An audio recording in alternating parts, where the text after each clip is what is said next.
Halo semuanya, perkenalkan nama saya Pelagia Diananata, NPM 41220022, semester 4, kelas A, Prodi Manajemen Fakultas Ekonomi dan Bisnis.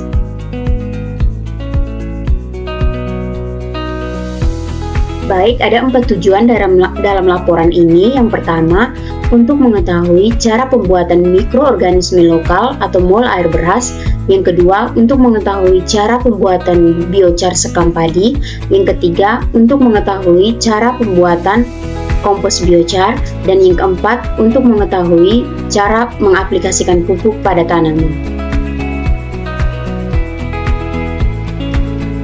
Sebelum masuk pada keempat tujuan tadi, di sini saya akan menjelaskan terlebih dahulu apa itu lahan kering. Lahan kering merupakan suatu bentangan alam yang tidak tergenangi air atau tidak digenangi air dalam kurun waktu 1 tahun atau sepanjang tahun.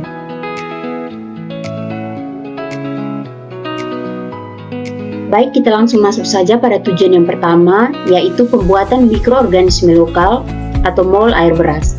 Sebelumnya kita harus mengetahui terlebih dahulu apa itu mikroorganisme lokal.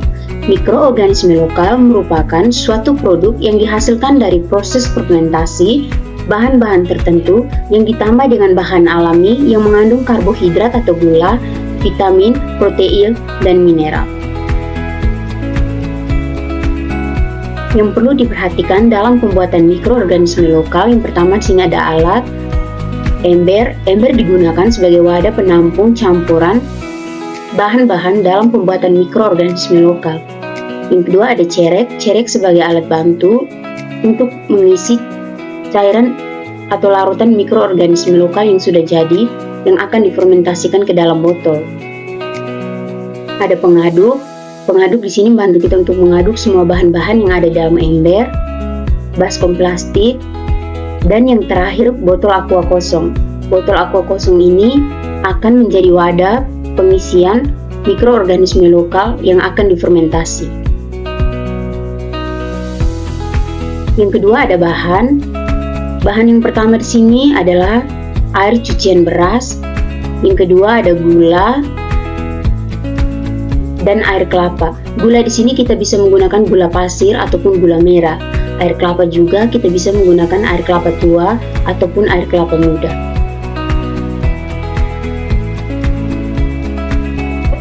Kita masuk pada cara pembuatan. Yang pertama, masukkan semua bahan ke dalam wadah atau ember dengan takaran air cucian beras sebanyak 2 liter, air kelapa sebanyak 2 liter, dan gula pasir sebanyak setengah sendok per botol aqua 1,5 liter. Yang berikut, campurkan semua bahan baku, lalu aduk hingga gula larut dan masukkan ke dalam botol kosong. Simpan di tempat yang tidak terpapar matahari langsung, seperti di bawah kolong tempat tidur. Setelah 2-3 hari, buka tutup botolnya agar gasnya terbuang. Jika tutup botol tidak dibuka, maka akan meledak. Hati-hati dalam proses membuka tutup botol, lakukan secara perlahan agar larutan tidak tumpah. Mikroorganisme lokal atau air mol yang sudah jadi akan beraroma seperti aren dan berwarna bening.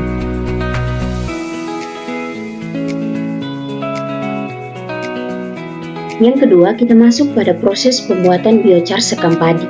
Biochar merupakan produk pirolisis yang dihasilkan dari proses pembakaran bahan-bahan tertentu dengan suhu 300-600 derajat Celcius dengan suplai oksigen terbatas atau tanpa oksigen sama sekali. Yang perlu diperhatikan dalam proses pembuatan biochar sekam padi adalah alat dan bahan. Alat yang pertama ada corong berlubang yang berfungsi sebagai tempat proses pembakaran. Yang kedua ada skop, dan yang ketiga ada ember. Bahan yang perlu kita siapkan, sekam padi kering, bahan organik kering seperti ranting-ranting kering ataupun dedaunan kering. Dan yang terakhir ada air.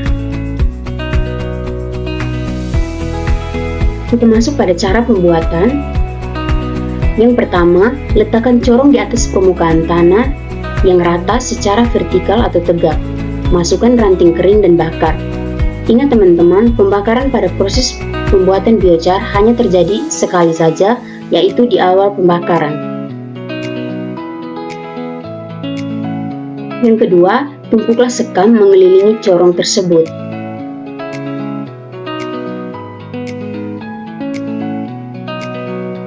Yang ketiga, kontrol proses pembakaran agar tidak terjadi menyala api di luar corong atau langsung menyala pada tumpukan sekam, karena proses pembakaran ini merupakan pembakaran yang tidak sempurna.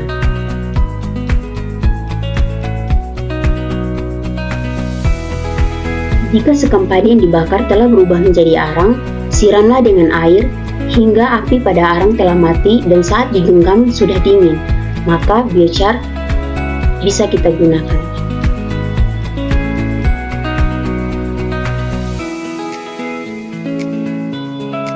Masukkan arang sekam padi yang sudah dingin ke dalam karung goni yang kosong.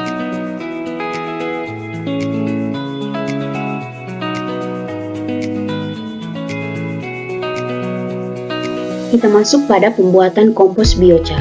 Kompos biochar merupakan campuran antara kompos dan biochar. Kompos merupakan bahan organik yang telah terurai oleh mikroorganisme. Alat yang perlu diperhatikan dalam pembuatan kompos biochar, yang pertama ada skop. Skop di sini akan membantu kita dalam proses pembalikan pupuk selama masa fermentasi. Yang kedua ada karung. Karung ini akan kita gunakan sebagai penutup kompos biochar selama masa fermentasi. Ada ember. Ember ini akan kita gunakan sebagai wadah untuk campuran larutan molase, air, dan gula. Ada parang. Parang ini kita gunakan sebagai alat untuk mencincang hijauan. Bahan yang perlu kita sediakan saat pembuatan kompos biochar, yang pertama ada hijauan. Yang kedua ada biochar yang sudah jadi. Yang ketiga ada dedak. Yang keempat ada air mol atau molase yang sudah jadi, gula, kotoran ternak, dan air. Kita masuk pada proses pembuatan atau cara pembuatan. Yang pertama, larutkan gula molase ke dalam wadah yang berisi air, lalu aduk hingga gula larut. Yang kedua, susunlah hijauan secara memanjang di lantai, lalu perciklah dengan larutan yang telah kita siapkan tadi. Hijauan merupakan lapisan pertama dalam proses pembuatan kompos biochar.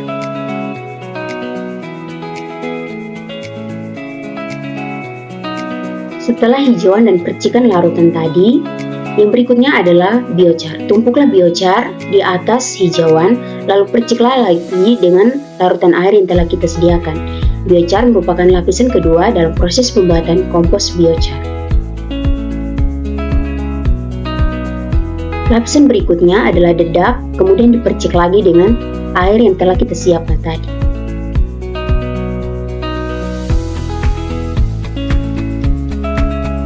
Lapisan berikutnya adalah kotoran ternak. Di sini menggunakan kotoran ternak sapi, lalu dipercik lagi dengan air yang kita sediakan di awal.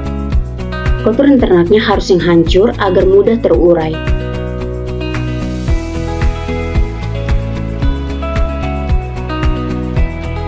Tahapan ini dilakukan secara berulang sampai bahan yang kita sediakan telah habis. Tutup gundukan menggunakan karung, lalu ditahan dengan kayu agar karung tidak terangkat dari gundukan pupuk kompos.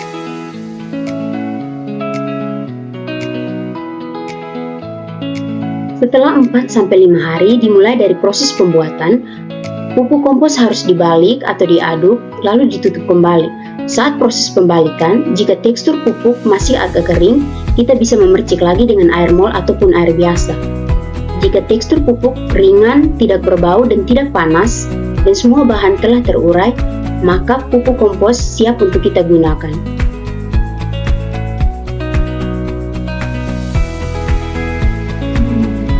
Yang berikutnya adalah proses penggalian lubang dan pengaplikasian pupuk pada tanah.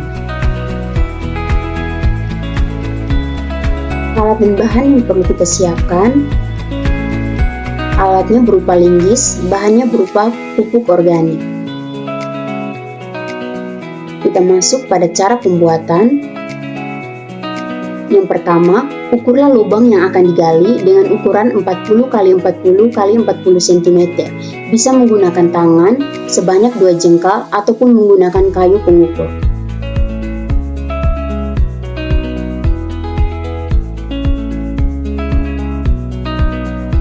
Yang berikutnya, cabutlah rumput yang ada di atas lubang, di atas tanah yang akan digali, lalu disimpan karena rumput tersebut akan kita jadikan sebagai mulsa organik. Galilah lubang sesuai dengan ukuran yang telah kita buat. Tanah sisa dari hasil galian akan kita masukkan kembali ke dalam lubang. Jadi, selama proses penggalian, tanah tersebut harus kita simpan secara baik.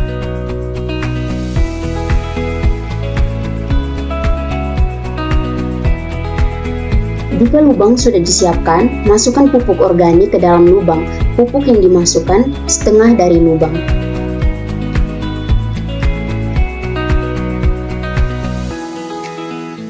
Setelah pupuk dimasukkan, masukkan tanah hasil galian. Pastikan tidak ada tanah yang tersisa di luar lubang.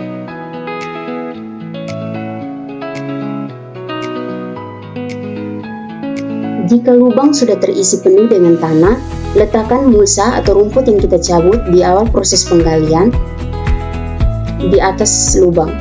Mulsa ini berfungsi untuk menjaga tanah dari pengikisan tanah oleh karena air hujan. Sekian saja teman-teman yang bisa saya jelaskan mengenai proses pembuatan mikroorganisme lokal atau MOL air beras, tentang proses pembuatan biochar sekam padi, proses pembuatan kompos biochar, dan cara mengaplikasikan pupuk pada tanaman.